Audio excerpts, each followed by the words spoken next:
Hello everybody and welcome to my tips and tricks for the warrior class in Realm Royale. Hope you enjoy.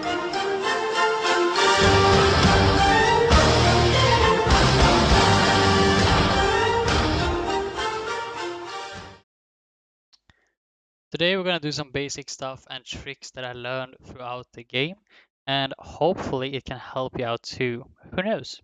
It might give you some feedback. Or no.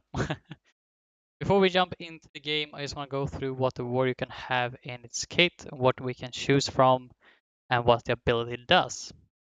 To start off, we have a class passive. Each class has its own passive, and you can find it just below the class name. Warriors will gain 5 health per second, which might not sound that much, but stay with me, bros, alright? I will tell you how you can crank those numbers up even further, alright? All classes has a primary ability that you always start with. This is a great mobility tool that's called Leap. You basically just jump, okay? It's really cool. And then we have something called your class weapon. As you can see, it's an axe that you throw into your opponent, and in my opinion, is really best at closer combat. Due to that is because it has this really high drop, like a bullet drop, so it'll be hard to use at long range and sometimes, depending on the distance, with mid range as well. The first ability that you can find and choose is called Charge. You basically dash forward and deal damage to all enemies in your path. It's a really short dash, good to know. And the second ability is called Flask of Healing, that gives you or your allies health back for a short amount of time. The third one we got is called a Net Shot. Throw a net, slow your prey down for a certain percent and for a few seconds as well. It's a really cool thing to have if you want to. Last but not least, we got Shielding Potion. It's very similar to the Flask of Healing, but instead you get a shield of health regen, and that shield can take a certain amount of damage. A good thing to note right away is that the shield can't take that much damage before it breaks. A quick tip before we start breaking down how you can build and use the warrior, I just want to talk a little about landing spot. When you get into the air balloon, plane, or whatever you want to call it, you'll decide where you want to go.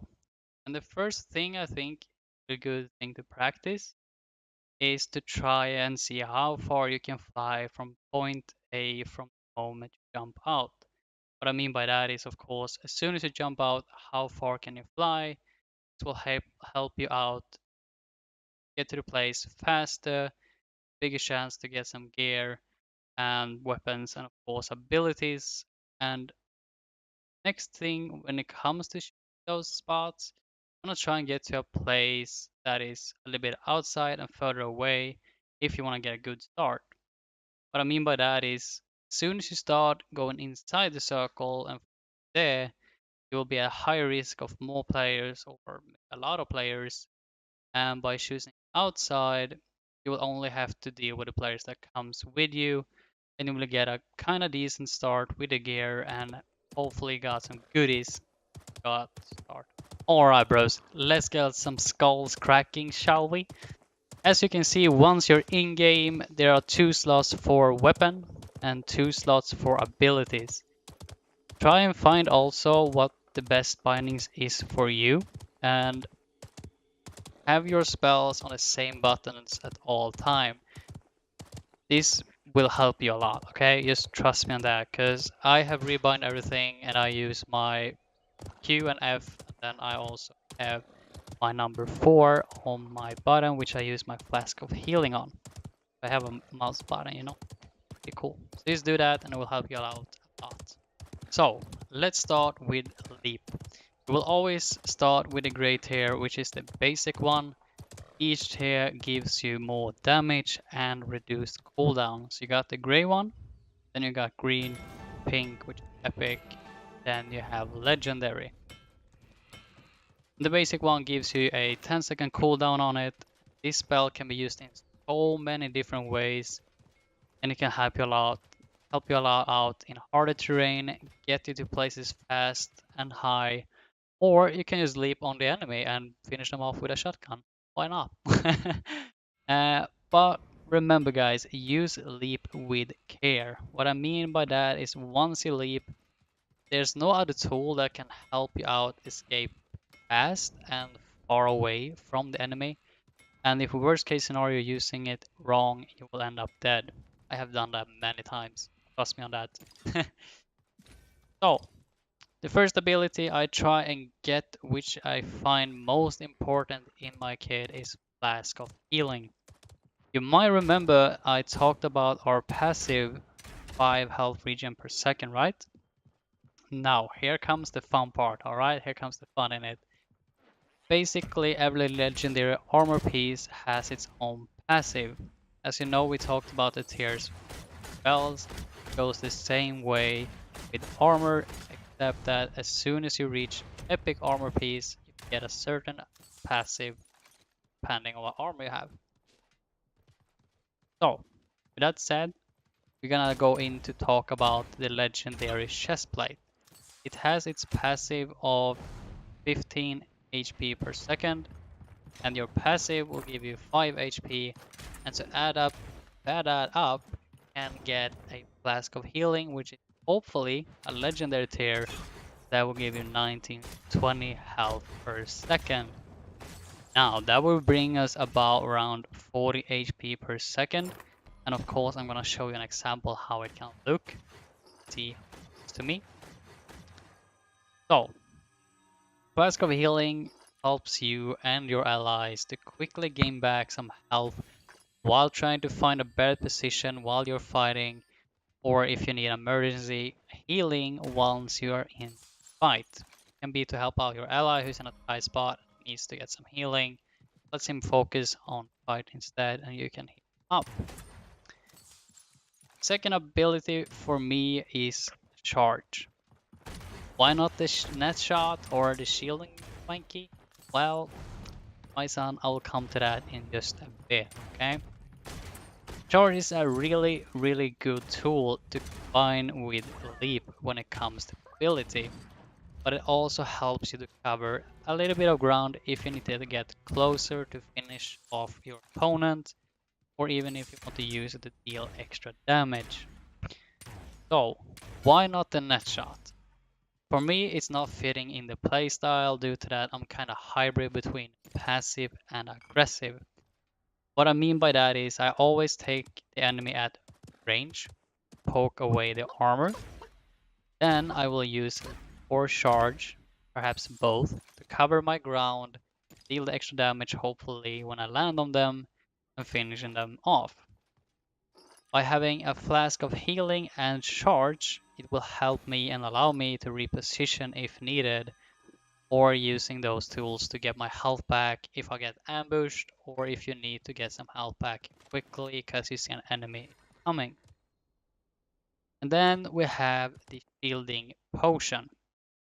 As we talked about, the shielding potion can't take that much damage because a mage can burst and deal over 1000 damage in just 1 second. Okay, like the legendary tier on the fireball right now, 900 damage, 4 second cooldown. And if they have a shotgun, that's gonna add up a bit. And your shield will be ripped apart faster than you can say McDonald's. Okay, all right.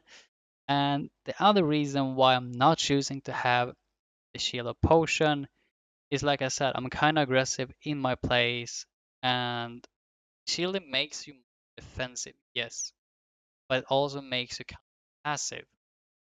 What I mean by that is you will be more rely on your leap ability, and that's going to be the only tool that you can have to escape or engage a fight. Because once you used it and you only have flask of potion, the shielding, if you get ambushed, there's no other way you can run away unless you finish them off really quick. Again, if you have it high tier, and you also will have not that much extra damage to use either. So now we talked a little bit further in how the abilities and your spells work, especially when it comes to my kit, how I use my warrior. But of course, you can also choose whatever you want to, how you want to use the warrior. But I find this kit very good mobility. It gives you good sustain, and it works both in solo and with your teammates really, really. Of course, instead will make you kind of more of a support class and stake your teammates more to help them out to gain some shielding for a short time or some healing. So you can combine by using the shield first, then put the flask to make sure they don't take any more damage for a little bit of time, get that HP back up, and sustain better. Alright, I'm just gonna roll some footage for you guys, how the combat is looking, how I'm using thing. I hope this little bit of detail gave you some in-depth on the abilities, and you can make your own badass guy. So, let's roll the footage, guys, and if you have any more questions or videos about different classes, make sure to leave that comment down below and hit that thumbs up. Alright? Thank you so much. There's too many people.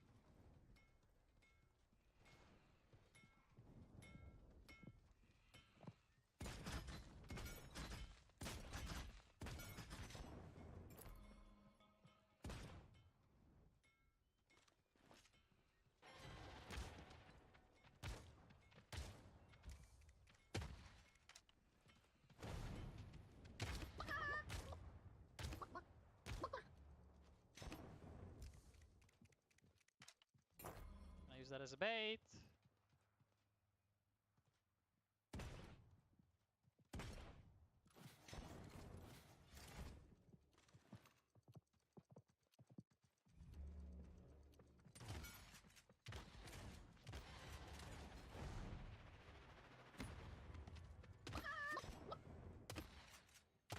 Gotcha.